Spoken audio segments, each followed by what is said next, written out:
Bonjour à toutes et à tous, soyez les bienvenus si vous nous rejoignez. RFI à Paris, il est 18h. Le journal en français facile. Adrien Delgrange. Nous sommes le mardi 2 juin. Dans cette édition, nous parlerons tout d'abord de la guerre en Ukraine. Les autorités ukrainiennes ordonnent l'évacuation d'habitants. Les autorités demandent à des milliers de civils de quitter la région de Kharkiv avant d'éventuels bombardements russes. Au Liban, hier soir, ce sont des milliers d'habitants du sud de Beyrouth, la capitale, qui ont dû quitter leurs habitations de peur d'être bombardés par l'armée israélienne. Reportage à suivre. Dans ce journal aussi, en France, Parcoursup, du nom de cette plateforme pour l'orientation des jeunes après le bac, un système à la française qui ne fonctionne pas bien. Et puis enfin, nous parlerons de sport, tennis à Roland-Garros, le numéro 3 mondial Alexander Zverev est le premier à filer en demi-finale du tournoi parisien. Un accord de la honte pour certains élus, un accord nécessaire pour d'autres élus. Les eurodéputés ont donné majoritairement hier soir leur feu vert, leur accord pour créer des centres à l'étranger où les migrants en situation irrégulière pourraient être renvoyés. Des centres appelés plateformes de retour. Ce sont des centres situés en dehors de l'Union européenne. Les 27 pourront ainsi envoyer les migrants qui n'auront pas eu le droit d'entrer sur le territoire européen. Sofia Katsenkova, bonjour. Bonjour. À droite et à l'extrême droite, on salue un texte censé accélérer les expulsions. À gauche, on dénonce un recul des droits humains. Oui, les négociations ont duré jusqu'à tard ce lundi soir à Bruxelles. Le sujet le plus sensible, ce sont ces centres de retour. L'idée est d'envoyer des personnes en situation irrégulière dans des pays qui ne font pas partie de l'Union européenne. Cette idée rappelle ce que l'Italie a voulu faire en Albanie. La chef du gouvernement, Giorgia Meloni, a fait construire des centres dans ce pays. Elle voulait y envoyer certains migrants avant que leur demande d'asile soit étudiée. Mais ce projet était très critiqué. François-Xavier Bellamy, un député européen de droite, dit que le projet européen n'a rien à voir avec celui en Italie. L'Italie a créé des centres pour accueillir les demandeurs d'asile. Nous créons des centres de retour pour des personnes qui sont déboutées du droit d'asile, par exemple, et qui ont été déboutées par une décision de l'État, puis par 1, 2, 3, 4 décisions de justice successives, parfois. Mais cette explication n'a pas convaincu la gauche. Melissa Camara, une députée européenne de gauche, pense que ces centres de retour peuvent mettre en danger les droits des migrants. Cet accord, pour moi, est un accord de la honte. Je ne vois pas comment, en multipliant ces centres de retour à l'extérieur des frontières européennes, on va s'assurer des droits fondamentaux des personnes qu'on envoie. Et encore une fois, je voudrais le rappeler, on parle d'envoyer aussi des enfants dans ces centres. Et donc, c'est la vie d'enfants, de femmes et d'hommes qu'on met en danger. On parle de la vie et des droits les plus fondamentaux de personnes. La bataille politique n'est donc pas terminée. La gauche veut bloquer le texte lors du vote final au Parlement européen. Un vote prévu dans les prochaines semaines au Parlement européen. Merci Sofia Katsenkova. L'Ukraine qui ordonne l'évacuation de milliers de civils dans la région de Kharkiv. En Ukraine, fuir au plus vite avant d'éventuels bombardements russes. Les autorités demandent ainsi à des milliers d'hommes, femmes et enfants de quitter les villes et villages de la région de Kharkiv, région frontalière de la Russie. Cet ordre d'évacuation concerne environ 7000 personnes.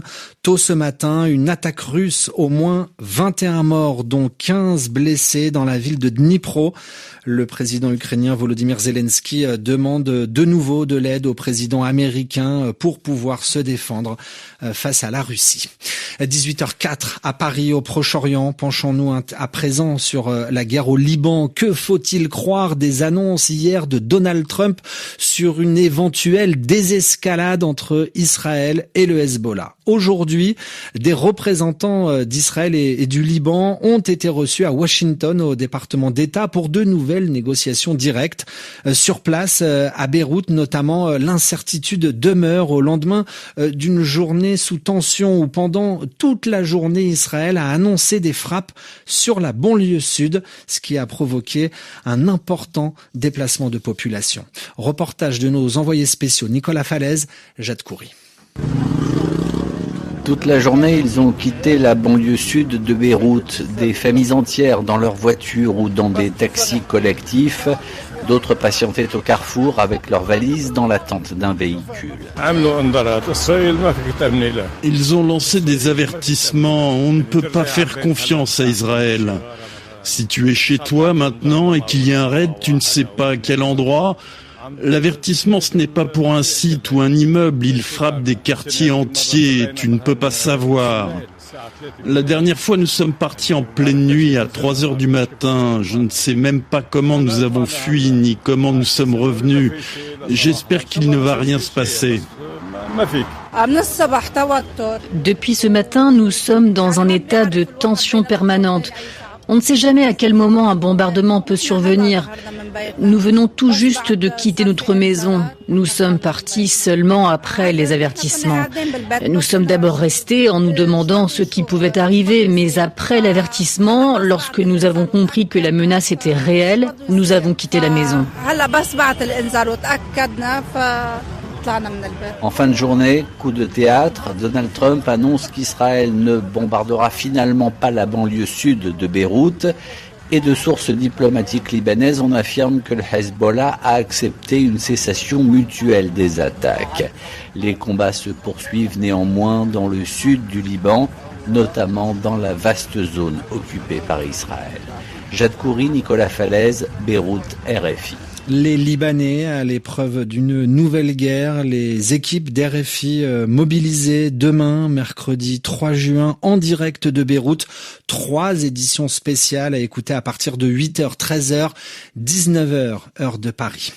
Sur le continent africain, bonne nouvelle sur le front de l'épidémie d'Ebola, maladie mortelle, maladie hémorragique. L'Organisation mondiale de la santé a largement revu à la baisse son estimation de cas suspects de ce virus en République démocratique du Congo et en Ouganda, qui passe de 906 à 116 cas. En France, à la page éducation, pour choisir son orientation après le baccalauréat, il faut impérativement passer par Parcoursup. 1 million de candidates et candidats attendent à l'heure actuelle les résultats de cette plateforme numérique pour connaître leur avenir après le bac en poche. Alors quelles écoles, quelles facultés vont les accepter ou encore dans quelle ville vont-ils étudier? Un parcours à vivre, souvent difficile, souvent semé d'embûches. Quand les candidats n'ont rien trouvé, certains se tournent vers les écoles privées avec parfois de mauvaises expériences. Oriane Gendreau. Valentine a redoublé 2 fois son année à l'université, donc pour ne pas en refaire une 3e, elle a décidé de s'inscrire dans une école de journalisme privé. On m'a dit oui, vous pourrez faire des alternances dans des beaux médias et tout. J'ai compris que je m'étais mis dans un sacré bourbier et que en fait je pouvais pas m'en détacher parce que si je m'en détache, je dois payer 6500. Donc je me suis retrouvée un peu engrainée dans cette école. Le but de ces écoles, c'est de gagner de l'argent. Claire Marchal est journaliste et enquêtrice. Pendant 2 ans, elle a enquêté sur un des plus gros groupes d'écoles privées de France, le groupe Galileo. Elle décrit la manière dont ces formations lucratives, c'est-à-dire qui veulent gagner beaucoup d'argent, arrivent à s'enrichir. Les écoles privées lucratives vont rogner sur des coûts, donc par exemple supprimer les demi-groupes, augmenter le nombre d'étudiants dans chaque classe, augmenter les tarifs des formations tout en diminuant le nombre d'heures de cours, avec des conséquences très importantes sur les étudiants eux-mêmes qui s'endettent souvent pour accéder à ces établissements-là. L'enquêtrice le rappelle, toutes les formations privées ne sont pas comme ça. C'est ce tri entre bonnes et mauvaises formations que propose Stéphane Piednoir. Il est chargé de présenter au Sénat une loi qui va permettre de mieux contrôler ces établissements privés. Il y a une nécessité de flécher, par exemple, les financements publics de l'apprentissage à des établissements qui seraient reconnus, dignes de confiance. Son texte de loi a plusieurs objectifs. Le principal est que les formations devront être validées par l'État, puis être présentes sur Parcoursup.